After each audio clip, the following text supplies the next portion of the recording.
Começa agora pela TV Novo Tempo mais um programa Evidências na busca de fatos que comprovem a veracidade histórica da Bíblia Sagrada. Eu estou aqui na porta cananita da cidade de Tel Meguido e você conhecerá hoje a continuação da história arqueológica desse lugar. Aliás, lugar muitas vezes mencionado na Bíblia Sagrada. Então não sai daí porque Evidências está só começando.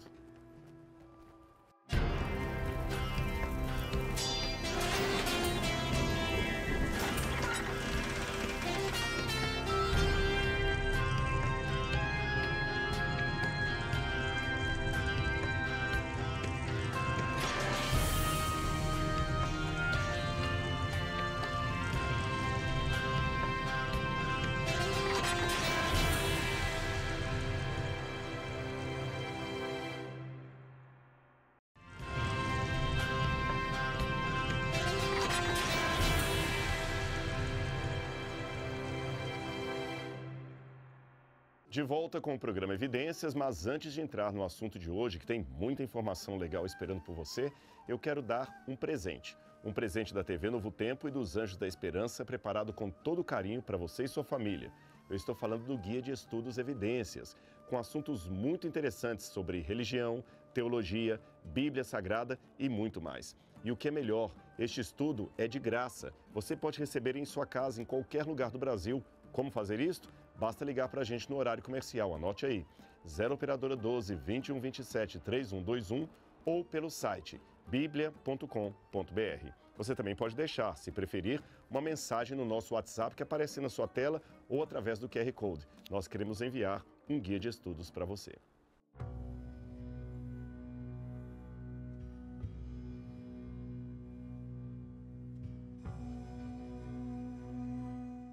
Como eu falei para você no início do programa, essa porta onde eu estou aqui é a entrada da cidade da época dos cananeus. Estas pedras que estão aqui, esta edificação, data do final do período do bronze. Eu estou falando por volta de 1400, 1300 a.C., até chegar a 1200, quando começa o período do ferro. Ou seja, na época em que estas portas aqui estavam funcionando para dar acesso à cidade, era justamente a época em que Josué e os hebreus estavam conquistando a terra de Canaã. Agora eu vou abrir um parênteses aqui para explicar para você um pouco o que significa essa conquista. Chama-nos a atenção que você não tem aqui marca de destruição da época de Josué. Então alguém pode falar assim, então prova que Josué não destruiu a cidade e que a Bíblia está errada. Não necessariamente. Vamos olhar com calma o que o texto bíblico diz. Embora a cidade de Meguido, como eu mencionei no programa anterior, no programa da semana passada, essa cidade fez parte do reino de Salomão e também depois de Jeroboão, Acabe, antes de Jeroboão, todos esses aí, Jeroboão II, eu estou fazendo referência. Embora a cidade vá ser integrada ao reino de Israel, no começo, na época da conquista dos hebreus em Canaã, ela não foi conquistada por Josué. Aliás, quer ver na Bíblia Sagrada? Eu vou ler de novo uma passagem que eu fiz referência a ela na semana passada. Estou lendo Josué, capítulo 12, versículo 7. E diz assim: Estes são os reis da terra que Josué e os filhos de Israel derrotaram deste lado do Jordão, na direção do oeste. Deixa-me explicar por que da referência deste lado do Jordão. É porque a Bíblia, muitas vezes, em muitas circunstâncias, toma o Rio Jordão como ponto de referência. Então, quem está do lado de cá, está deste lado do Jordão. Quem está do outro lado, onde hoje seria a Jordânia, está da além do Jordão. Aliás, isso é mencionado também no Novo Testamento, quando fala que João Batista batizava da além do Jordão, quer dizer, do outro lado do Jordão. E para falar um pouquinho da história moderna de Israel, você chama justamente aquela região de Cisjordânia, que está às margens do Jordão. Então, o autor bíblico escreveu esta passagem do lado de cá. Por isso que ele fala que Josué derrotou os reis que estavam deste lado do Rio Jordão. E mesmo porque, quando os hebreus vieram para a terra de Canaã, eles tiveram que atravessar o Jordão, desde onde hoje é a Jordânia, até atingir onde hoje é Israel. Então, eles vieram do outro lado do Jordão. Ficou claro para você? Agora, veja bem, a Bíblia aqui dá uma série de reis que foram derrotados por Josué. Não fala que as suas cidades foram conquistadas. Por exemplo, Jerusalém está mencionada aqui, o rei de Jerusalém também foi derrotado por Josué. Mas a cidade de Jerusalém só vai ser conquistada na época do rei Davi. Então você vê que não houve uma conquista dessa cidade. E você deve estar me perguntando, Rodrigo, mas curioso, porque eu sempre entendi que o povo hebreu chegou em Canaã, que Deus havia dado Canaã para eles, então o seu objetivo era expulsar os cananitas e tomar conta da região. Não, não foi isso que aconteceu. E se fosse, Deus estaria assinando um genocídio. Não seria justo da parte do Deus de Israel fazer isso. E a prova que a cidade de Meguido, onde nós estamos, pertence a essa lista de reis que foram derrotados, mas não conquistados, é que ela é mencionada aqui no verso 21. Fala assim, o rei de Taanac, o rei de Meguido. Fala dos reis que eles derrotaram. Agora a pergunta é, por que Josué teve que entrar em batalha contra esses reis e derrotá-los?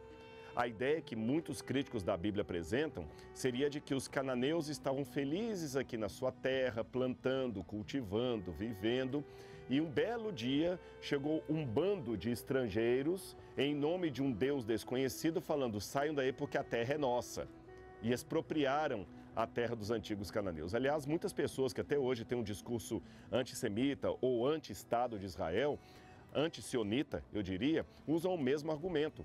Vocês, israelenses que estão aqui também, foram pessoas que chegaram de fora e tomaram propriedade alheia. Mas a história não é bem assim. Na época dos patriarcas, quando Abraão, Isaque e Jacó andaram por essas terras aqui, eles negociaram grandes porções de terra.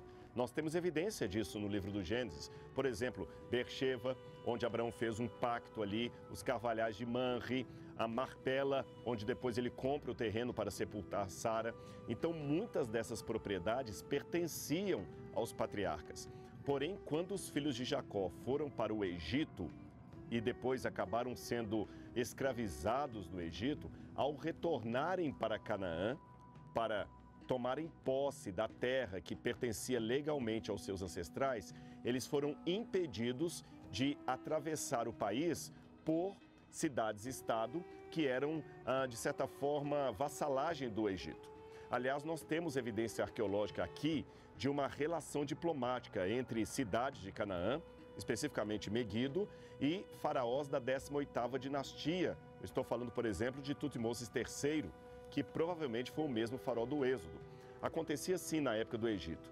Eles tinham o seu império ali ao longo do rio Nilo, porém, eles tinham vários postos militares em Canaã e eles faziam um acordo diplomático com a terra de Canaã da seguinte maneira: se você estiver em guerra, conflito ou em qualquer situação, o faraó mandará resgate através desses postos militares que são vassalos a faraó e eles protegerão você.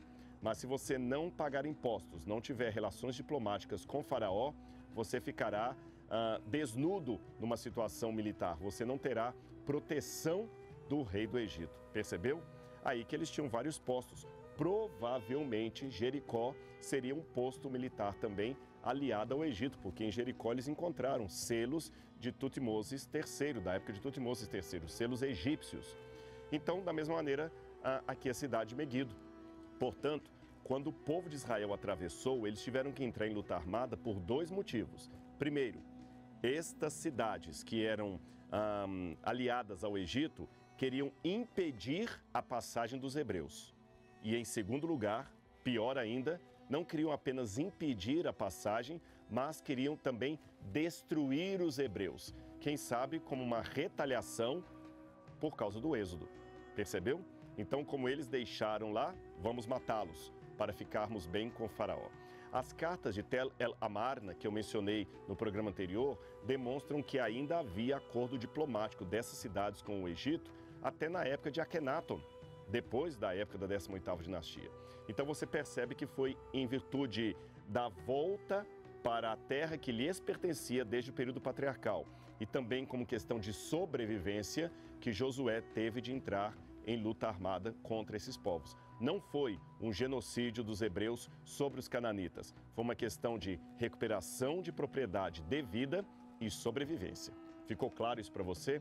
Agora, é óbvio que quando o reino de Israel começa, primeiro com Saul, depois no reino unificado de Davi e Salomão, e a partir daí com a divisão do reino entre Judá e Israel, as cidades que antes eram independentes começaram a ser aos poucos anexadas ao ao reinado de Davi e Salomão, mas isso aí já é capítulo para uma outra história. Aqui nós estamos, portanto, naquela época cananeia em que os hebreus estavam voltando para a terra de Canaã. Tudo bem para você? Ficou clara a explicação? Eu acho que isso aqui elucida muito os textos da Bíblia. Mas eu estou falando muito aqui, quero que você me acompanhe na visita pelo sítio arqueológico e nós não estaremos sozinhos. O professor Ariel, que esteve conosco na semana passada, vai nos ajudar aqui mais uma vez, não é isso, Ariel? Um prazer, Rodrigo. Olha, muito obrigado por você estar de volta no Evidências. E você tem mais alguma coisa que você poderia falar desse lugar onde nós estamos aqui para o pessoal de casa entender? Só continuar o que você está dizendo assim, que o trabalho de um historiador é um trabalho de detetive, né? Tem que ver que provas temos para tentar montar esse quebra-cabeças. E aqui temos muitas provas. Você mencionou a expedição do faraó Tutmose, que conquista Megiddo, uma brilhante batalha militar bem descrita nos textos egípcios. Você mencionou El Amarna, temos a Bíblia, temos várias fontes que nos ajudam a criar como era a realidade de Megiddo na época do bronze e no início também do período da monarquia. E nesse portão que estamos aqui, um portão da época cananita, como você mencionou, provavelmente o próprio faraó Tutmose entrou por aqui quando conquistou, e vemos aqui muitas coisas interessantes. Em primeiro lugar, nesse portão vemos que tem como câmaras, né? Que estão ao longo, são 4 câmeras, que é muito típico da antiguidade ter portões que tem câmeras que provavelmente os soldados descansavam, eram depósitos, e servia como porta de entrada à cidade. Imagino aqui, se me traslado à época da época do bronze, as rotas comerciais, né? Imagino que os cavalos chegando, camelos com mercadorias. Estamos no Vale de Jezreel, vale mais fértil, não só hoje em dia em Israel, mas também na antiguidade. Então esse era o portão de entrada para essa magnífica cidade. E uma coisa muito interessante, cada vez que recebo pessoas aqui, me perguntam o que são essas linhas aqui, que vocês podem ver de um lado do portão, do outro lado do portão, que tem uma madeira também, né, que é uma linha de reconstrução, de restauração. Agora, o que significa essa linha de restauração? Significa que tudo que está debaixo dessa linha, os arqueólogos acharam original. E tudo que está acima foi uma reconstrução dos arqueólogos. E a pergunta é, peraí, estão nos enganando? Será que estão os arqueólogos que estão reconstruindo de acordo a quê? A ideia de reconstrução é justamente uma ideia educativa, porque os arqueólogos não têm sentido, não têm missão, se eles não conseguem mostrar para o mundo o que eles acharam. Porque senão seria um bate-papo entre especialistas. Ver essa rocha aqui, essa pedrinha ali, e ninguém entenderia nada. Eles precisam reconstruir para que pessoas que não são arqueólogas, que a maioria das pessoas possam entender ou ter uma visão de como era, nesse caso aqui em Megiddo, o portão de entrada para a cidade. Nós vimos, inclusive, essas linhas de demarcação também quando fizemos um programa em Massada. Então, pelo que eu estou entendendo, essas madeiras são recentes, não são antigas, e além da madeira você tem uma linha, aqui está como se fosse um cimento, lá em Massada é uma linha preta, inclusive está escrito realmente ali, ó, Restoration Line. A parte de cima foi reconstruída, mas com as pedras originais. Com certeza. Isso até nos ajuda também, você que está em casa, a ter uma ideia de qual seria a altura da parede original, porque pela quantidade de pedras que estão colapsadas, você imagina qual seria a altura. Agora alguém pode perguntar, por que não se reconstrói tudo? Porque realmente já seria um trabalho gigantesco, né? A ideia aqui não é fazer uma reconstrução total, senão a gente estaria com palácios de luxo e não termina. É infinito isso. A ideia é ter, o objetivo é ter uma ideia aproximada de como que era nesse caso, o portão de entrada. Eu estava falando antes, né, com a equipe de produção, imagino que os cavalos entrando, os camelos entrando. Agora, você pode imaginar, porque você vê esse caminho aqui, você vê os portões, você vê essas câmaras, né, essas salas onde estavam soldados, aí dá para imaginar. E também vamos deixar também um pouquinho para a imaginação do ser humano funcionar e que não dar tudo servir. Uma imaginação que hoje está tão prejudicada nessa era da tecnologia. Agora, ele falou aqui, mas eu tenho que revelar a você também que aqui também ficavam, além dos soldados, os que cobravam impostos dos produtos que entravam e saíam da cidade. Ou seja, a Receita Federal tem uma história muito mais antiga do que você imagina, não é isso? Então isso não é invenção do século XXI, né? Realmente, é antigo. Agora, nós vamos subir, Ariel e eu, para mostrar a você que está em casa, a outra porta da cidade Meguido, só que uma porta do período da monarquia de Israel. Então, entre esta porta que nós estamos aqui e a que está lá em cima, você tem séculos de hiato entre uma e outra, porque aquela foi construída no período posterior. Vamos lá então? Vamos lá. Vem com a gente.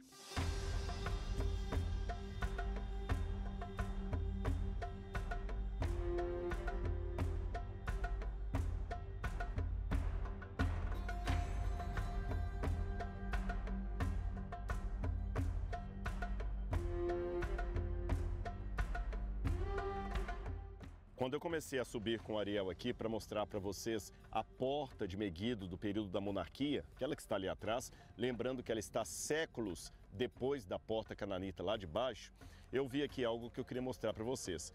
É esta base de pedra aqui que na verdade era uma manjedoura. Ou seja, as pessoas, as caravanas que vinham aqui com seus animais, tinham essa espécie de bebedouro público que eles podiam colocar água ou alimento também para que os cavalos pudessem comer, pudessem beber a água, comer, e ela ficava aqui. Ou seja, uma manjedoura do período da monarquia.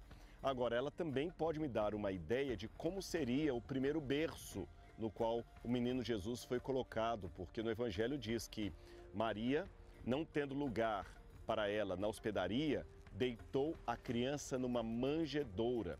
Então, muitas casas particulares também tinham esta base de pedra aqui, onde eles colocavam água e alimento para os animais, fossem eles ovelhas, cabras, jumentos, cavalos ou até mesmo camelos e dromedários, tá certo? Então aqui que os animais comiam. E você vê que se você colocar um pano aqui e talvez, quem sabe, um pouco de palha, esta manjedoura vira de fato um pequeno berço. E foi assim que o menino Jesus teve a sua primeira recepção aqui no planeta Terra, quando ele nasceu ali em Belém. Mas apenas uma digressão para você entender como que a Bíblia também é ilustrada através dos achados da arqueologia. Mas vamos falar então, Ariel, dessa porta aqui. Sim. Como nós mencionamos, esta porta, ela é do período da monarquia e ela está séculos de construção à frente da outra. Mas nós temos uma disposição que lembra um pouquinho a porta cananita, né? Acho que a gente pode chegar com câmera para cá.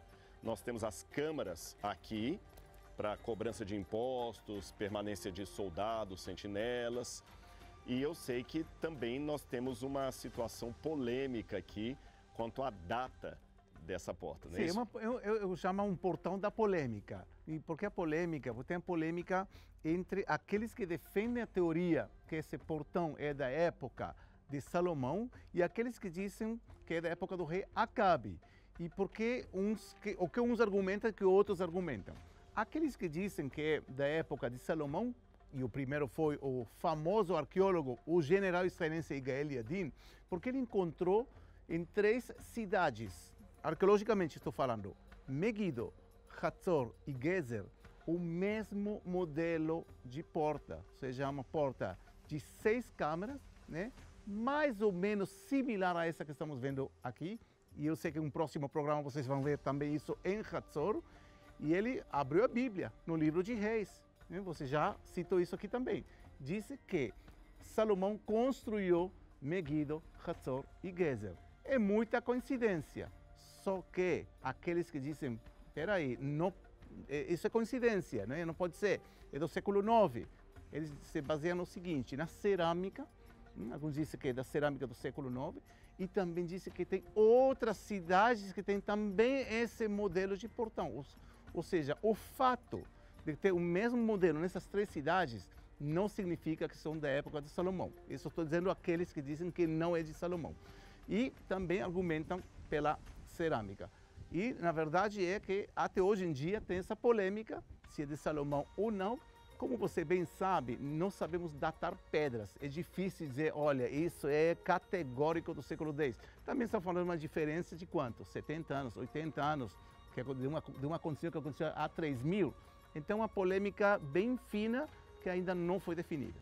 Até em relação a esses que colocam a data das portas posterior à época de Salomão, também não entram às vezes num acordo, porque alguns colocam que é da época de Acabe, Exatamente. Outros acham que é de Jeroboão II.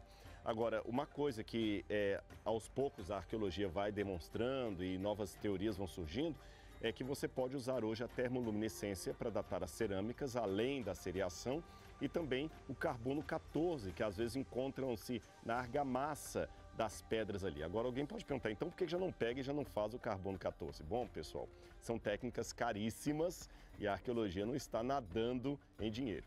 Agora, uma coisa é fato, ainda que haja algum conflito acadêmico em relação à datação destas cidades, é notório que a sua arquitetura e a disposição do assentamento se encaixa com muitos detalhes que a Bíblia apresenta. Aliás, essa passagem que o Ariel fez menção com relação ao rei Salomão e a cidade de Meguido, eu mencionei também no programa passado, mas eu acho que vale a pena ler mais uma vez para vocês. Então preste atenção que eu vou ler para você a referência que a Bíblia faz em relação a Salomão e Meguido. Preste atenção. A razão por que Salomão impôs o trabalho forçado é esta: construir a casa do Senhor, o seu próprio palácio, a fortaleza de Milo e a muralha de Jerusalém, bem como Hatzor, Meguido e Gezer. 1 Reis, capítulo 9, versículo 15. A nossa equipe, infelizmente, não conseguiu chegar até o sítio arqueológico de Tel Gezer, porque eles fecharam a estrada ali devido a um acidente. Mas vamos mostrar para você Hatzor e vamos mostrar Meguido. Meguido hoje, Hatzor em próximos programas dessa série especial que você não pode perder. Mas vamos continuar andando porque ainda temos muita coisa para ver no assentamento. Estamos apenas na entrada da cidade da época, da monarquia da época israelita, tem muita coisa ainda para ver. Então imagina quanta informação vem por aí. Vem com a gente.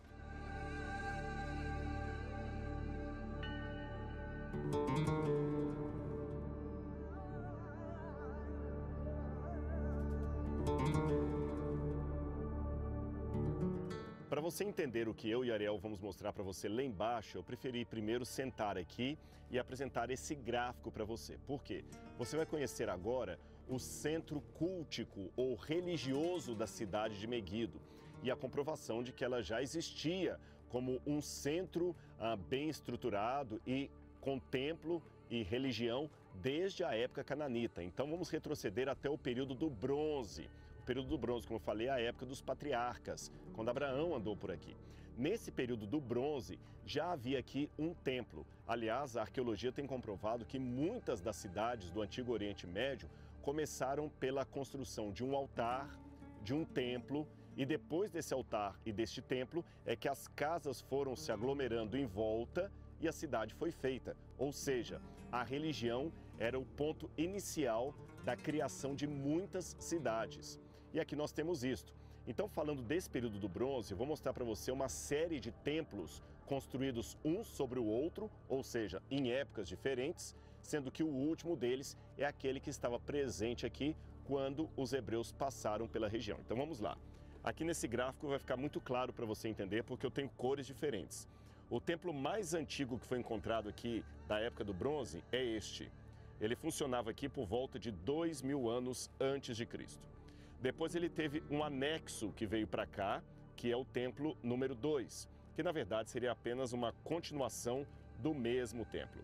Posteriormente, aqui em cor marrom, ou seja, por cima, construíram um outro templo muito maior, como você pode ver. E ele foi ampliado também numa outra fase aqui, que é o número 4, estendendo-se até para essa área. Então eu tenho uma camada de construção, outra superior e, por fim, a última camada, que é esta representada em amarelo aqui, que era aquele templo que existiu no lugar no final da Idade do Bronze e início da Idade do Ferro, quando, como eu disse, Josué passou com os hebreus por aqui e venceu o rei de Meguido. Então vamos agora que você conhece o gráfico com as cores diferentes, ver em loco o que eu apresentei aqui. Vamos lá.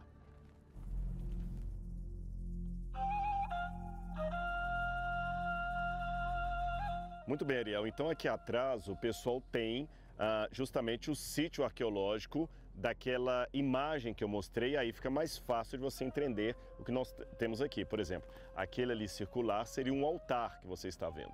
aqui nós temos o resto de um templo pagão cananita. Agora, a pergunta que o pessoal pode fazer seria a seguinte: como é que nós sabemos que aqui era uma área de culto, uma área religiosa e não uma casa de alguém, por exemplo? Aí que entra a arqueologia, porque cada um poderia entender qualquer coisa. Vemos realmente uma estrutura circular que poderia ser qualquer coisa realmente, mas arqueólogos encontraram aqui restos de ossos de animais. E nós sabemos, não só pela Bíblia, mas também outros povos da antiguidade, que para adorar um deus ou deuses era normal, era comum sacrificar animais. Então, quando os arqueólogos acham uma quantidade muito grande, concentrada no mesmo lugar, de ossos de animais, além que foram encontradas ferramentas que eram utilizadas para um serviço religioso, cultico, então a conclusão é mais que óbvia, que era um lugar de culto, um lugar religioso. Também vemos aqui as estruturas, como você bem mencionou, que foi avançando ao longo do tempo. Então a conclusão é praticamente, como já disse, óbvia, que era um lugar de culto de deuses cananeus, cananitas, pagãos do passado. E é interessante que você deva saber que há uma diferença, arqueologicamente falando, de quando encontramos ossos de animais numa cozinha e num altar de sacrifício. A disposição dos ossos, a marca do queimado é diferente, o tipo de cerâmica usado, também a arquitetura de um altar e um outro elemento fundamental que o Ariel mencionou. Havia a prática de construir locais sagrados em cima de locais sagrados. Então, certamente, isso até no período bizantino, até na época da igreja cristã primitiva. Você quer saber, então, o que estava debaixo de uma igreja cristã? Com certeza, outra igreja cristã, às vezes outra igreja, às vezes uma domus ecclesia do quarto século, até chegar provavelmente numa casa que pode ter sido casa de alguns dos líderes do cristianismo, etc. Havia também o caso da cristianização de um lugar onde às vezes uma igreja medieval era construída em cima de um altar pagão. Aí eu estou me referindo mais ao período romano. Então essas pistas nos ajudam a reconstruir o cenário. Agora, falando em religiosidade, eu ainda tenho mais um capítulo sobre Meguido que eu queria passar para vocês. Então, Ariel, eu queria te pedir para você estar com a gente num terceiro programa, porque eu quero falar um pouquinho sobre a Batalha de Meguido, a Batalha do Armagedon. Vocês estão escutando um avião passando? Até hoje aqui é uma zona militar, tá certo? Mas e as batalhas do passado? Quais foram elas? O que tem a ver esse lugar com a Batalha do Armagedon no Apocalipse? Você ficou curioso? Então não perca a continuação desse assunto no próximo programa Evidências. Um grande abraço e até lá!